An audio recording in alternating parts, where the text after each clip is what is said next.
There is a Roman proverb that says, "Innate nature, once expelled, quickly returns." The unique personality and character one is born with never change. It's not that habits formed at the age of 3 persist until 80, but rather, the character you are born with endures until the grave. It's human nature to never forget one's inherent character. Given that human behavior is thus dominated by inherent instincts, the same behavior is repeated in identical circumstances. Therefore, you should not reconcile with a friend from whom you have parted. It is a mistake to reconcile with a friend you have once broken off with, for whatever reason.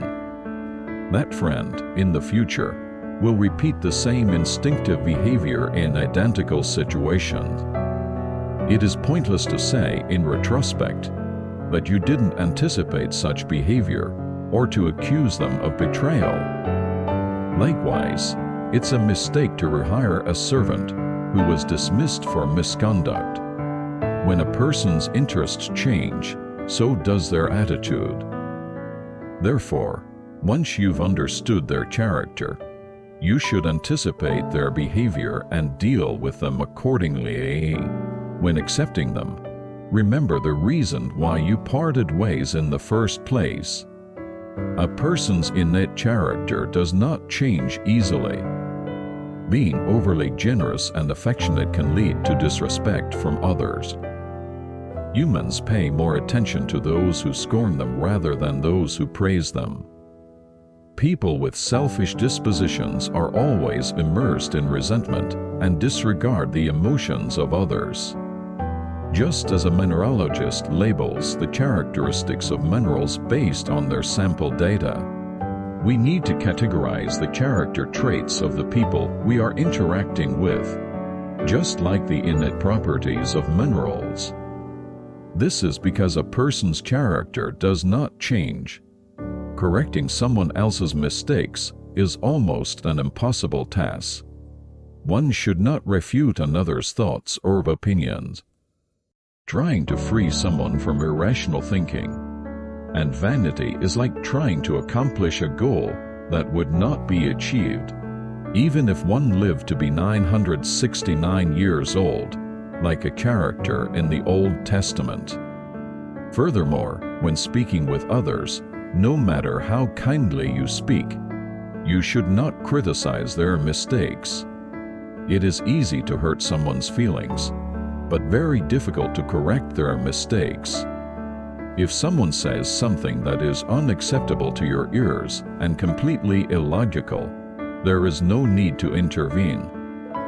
One just needs to recognize that they are merely acting in a clumsy play. If someone in this world tries to convey truth or lessons and somehow fulfills their mission, it falls under the realm of luck. However, most people can only suffer from misunderstanding, contempt, resistance, and abuse in the process. Therefore, to convince others of your opinions, you must argue truthfully and calmly to the end. If you become heated while expressing your opinions, the listener will think it comes from a will to insist rather than a judgment from intellect, thus making them even less willing to accept it. Confessing a secret makes you a slave to it. Personal secrets should be deeply hidden.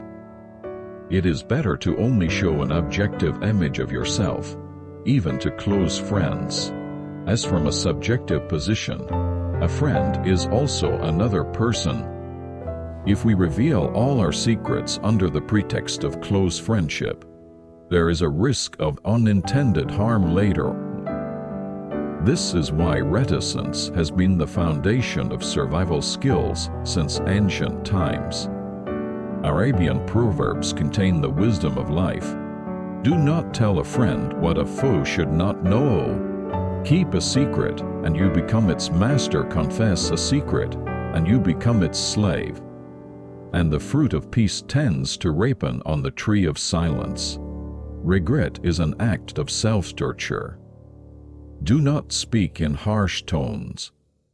It always accompanies irrational speech. Remember that attitudes and behaviors can change as interests change when environments shift. Jealousy is one of the natural instincts of humans, but it harbors the thorns of immorality and unhappiness. Thus, jealousy has been considered an enemy blocking our happiness and regarded as a sin from old time.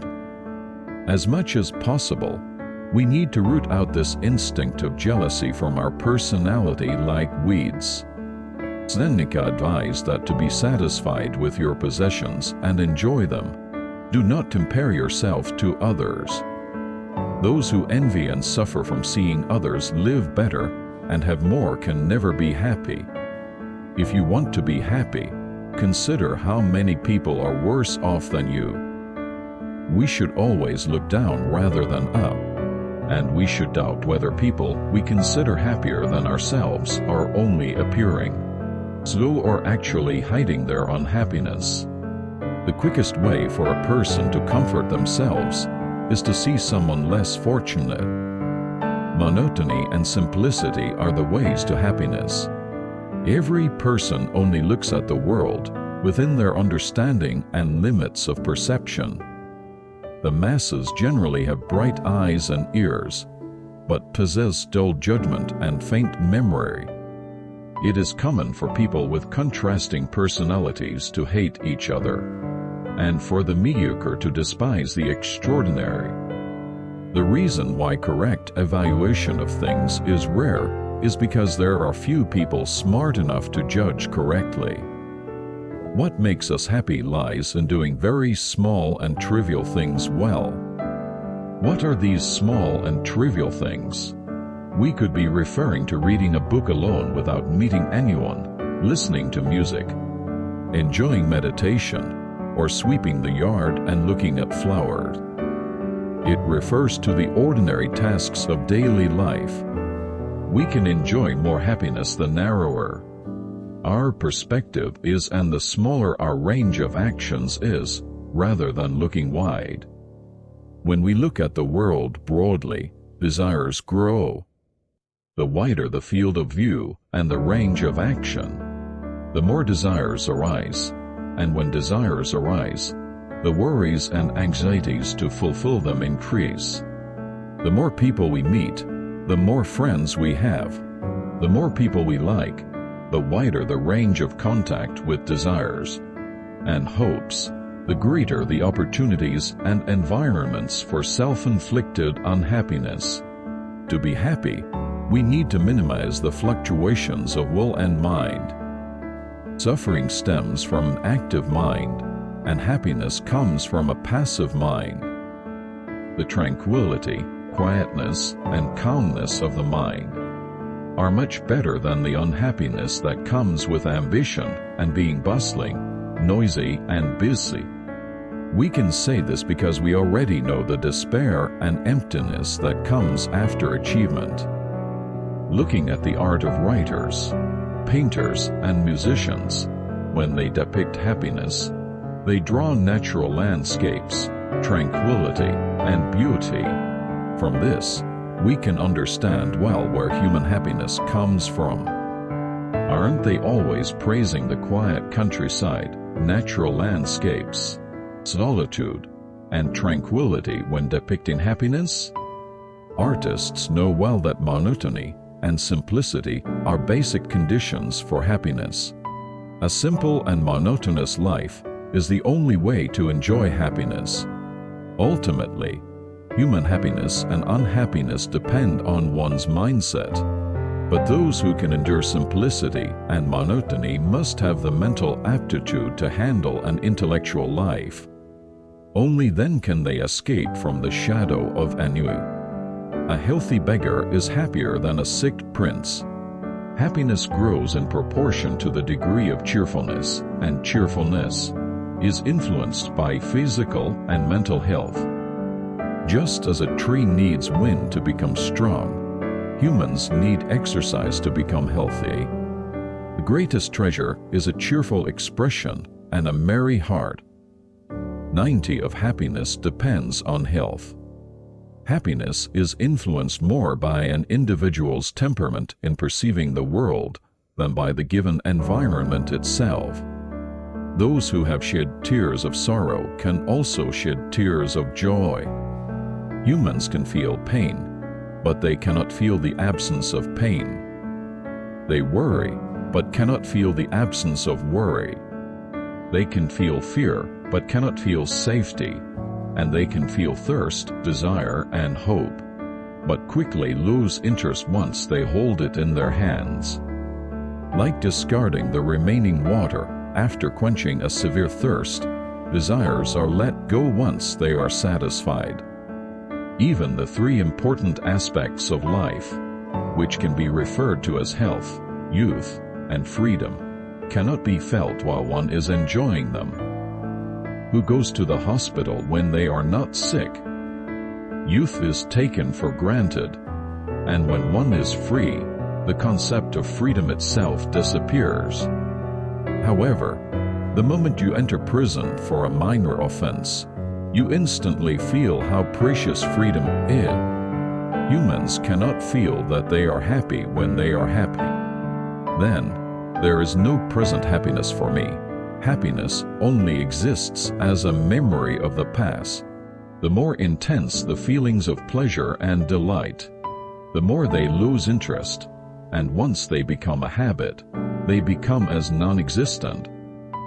When even the habit of pleasure ends, only pain remains. Ennui makes time slow down, and pleasure erases even the concept of time. Thus, we can reach this conclusion just as extreme thirst is necessary to realize that water is sustaining us. A painful illness helps us realize the importance of health. Aging awakens us to the preciousness of youth, and extreme constraints inform us about the preciousness of freedom. Therefore, the misfortunes we have so far abhorred and avoided are, in fact, essential conditions necessary for us to feel happiness. If it is only on the brink of death, but we can savor the joy of life to the fullest, how can we possibly resist all misfortunes and suffering? Pleasure is nothing more than a tool to appease desire. People tend to regard youth as the happiest time in life, and old age as a time of unhappiness. If one views happiness in life only as excitement and emotion, then this might be true. However, in youth, it is precisely due to this excitement and emotion that one suffers more from pain than joy. In old age, the intense emotions subside, and the events that were so thrilling in youth approach calmly. The reason is that perception in old age is free. There is no pain in perception itself. Of course, the excitement or emotion itself does not make a person happy. There is no need to be sad if, in old age, there are few or no opportunities to enjoy pleasure. This is because pleasure and pain are forms of the same nature, with the only difference being that pleasure is passive and pain is active. Understanding this eliminates the need to obsess over passive pleasures.